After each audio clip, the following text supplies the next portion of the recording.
कुठेतरी लांब निघून जावंसं वाटतंय ना.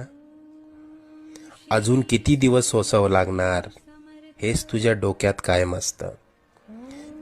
त्याच गोष्टींना पुरता कंटाळून गेलायस तू. मला माहितीये या वेदना आता तुला सहन होत नाहीये. यापुढे अशी समस्या तुला सतावणार नाही. तू आजपर्यंत भरपूर दुःख सहन केलंस. तुझी वाईट वेळ संपून जाईल.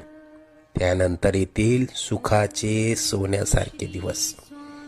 बाळा, तू प्रयत्न करत राहा. जिथे तू थांबशील तिथून पुढे तू हाती घेतलेले कार्य आम्ही पूर्णत्वास नेऊ. तू प्रयत्न करत राहा.